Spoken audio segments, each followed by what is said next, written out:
Chapter 1181, Nois' Ancient City. Upon hearing the bishop's instructions, Leonard was first taken aback before he inwardly sighed. Mr. Fool's prophecy was really accurate. No, it's not a prophecy. He was already aware of everything.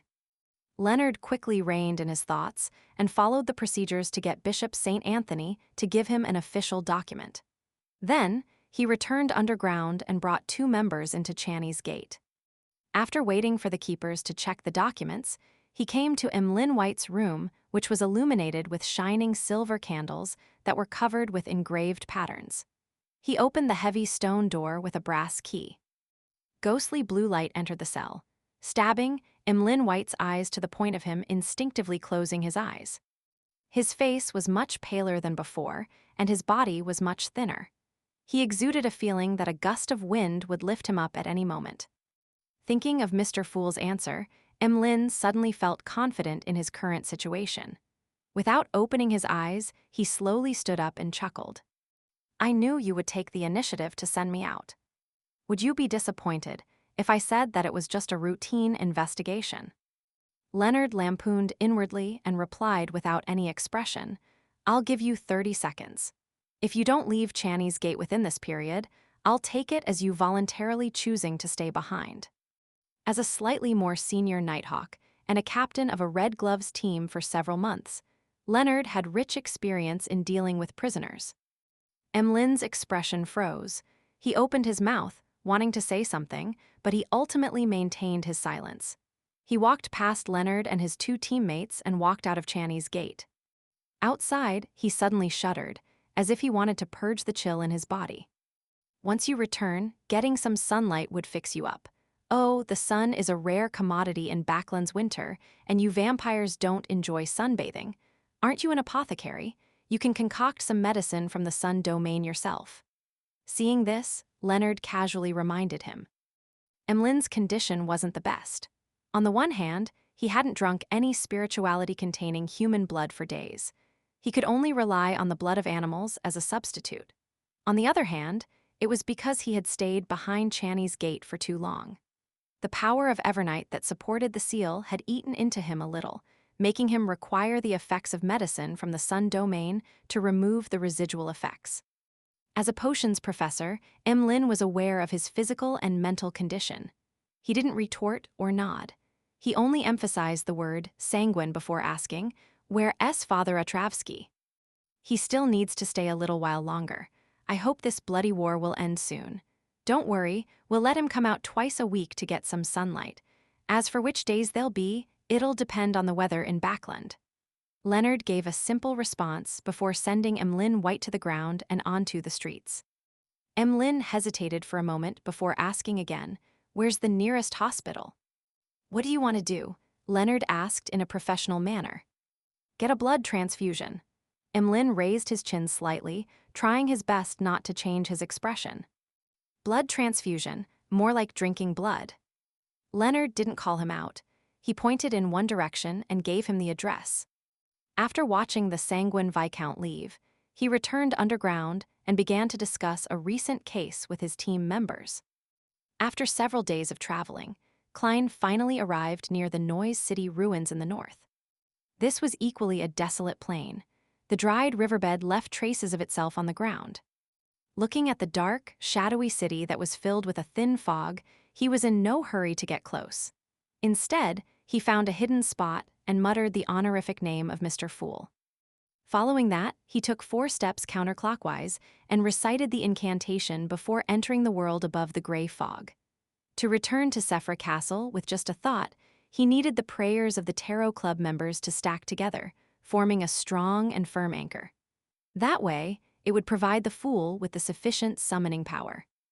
With the help of the prayer light, Klein used his true vision to check the situation of the Nois ruins from afar.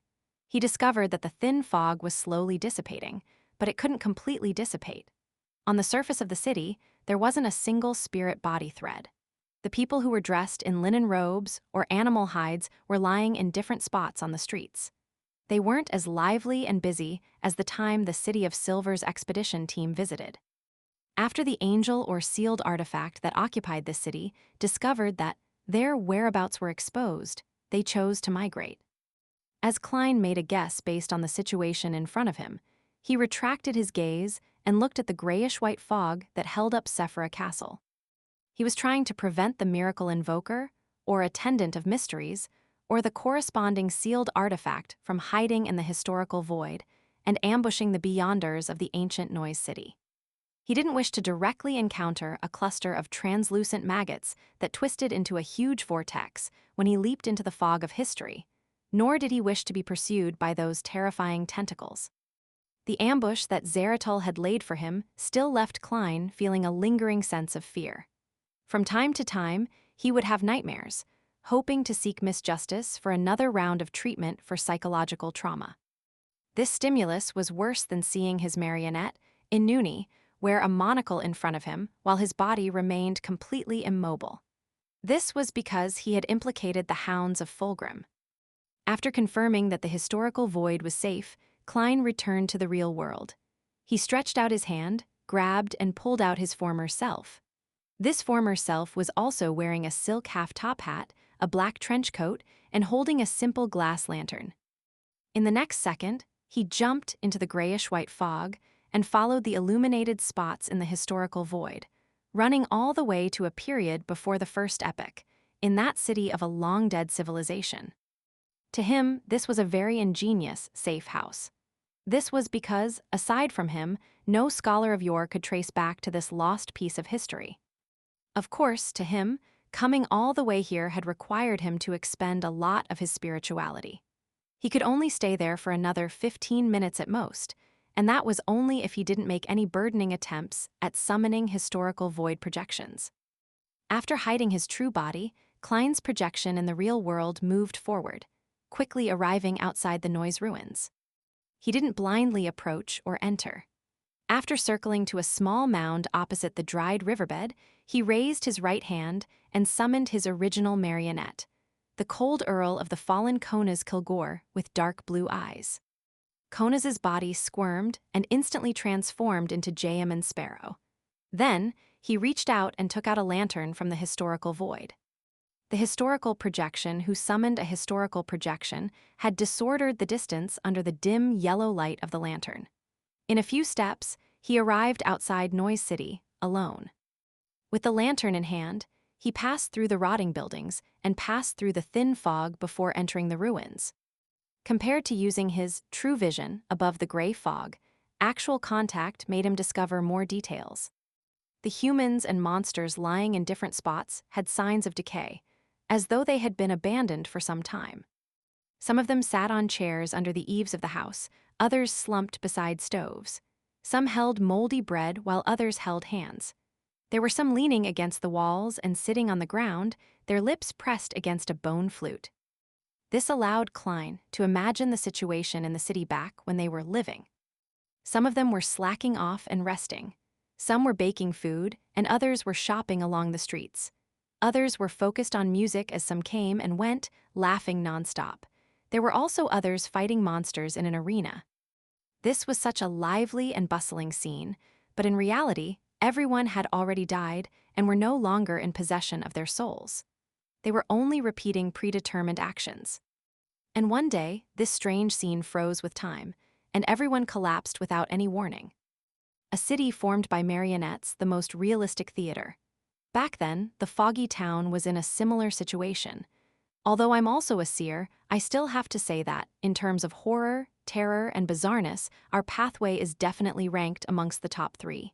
Could it be that I'll be acting in the same manner in the future, attendant of mysteries? With the lantern in hand, Klein walked through the streets that were littered with corpses.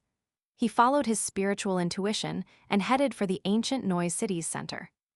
The situation here made him believe that the person who had once ruled the Nois ruins definitely had enough intelligence. After the City of Silver's expedition team broke the peace and serenity here, the entity didn't choose to kill or destroy any clues. Instead, this place was abandoned without hesitation before the entity migrated elsewhere. The reason why the City of Silver wasn't silenced probably had to do with an Ammon parasite following behind. Yes, it could also be because of the true creator. As he casually let his thoughts wander, Klein quickly arrived at a relatively intact cathedral. Inside the cathedral stood a statue of a demonic wolf with 8 legs. It was covered with short and dark hair. There was a tuft of grayish-white fur at the top of the statue head. Its pitch-black pupils covered at least 3/4 of its eyes. It's not Phlegrea, the dark demonic wolf that occasionally appeared in the third epic, the god of wishes. He has been in the forsaken land of the gods for thousands of years and has finally found that sequence one beyonder characteristic. Just as this thought flashed through his mind, Klein suddenly heard footsteps coming, resounding one after another. Standing sideways, he immediately cast his gaze outside the cathedral. He saw a figure slowly walking through the thin fog before its outline quickly formed. He was nearly 2.3 meters tall, with a slight hunch to his back. With grizzled hair, wrinkles at the corners of his eyes, and a scar at the corners of his mouth, he looked like an old priest or bishop while donning a long black clergyman's robe. His dark brown eyes were calm, unlike the monsters deep in the darkness who were bloodthirsty and zero intelligence.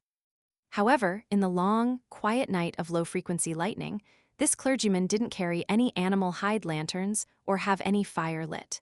He just quietly walked through the thin fog.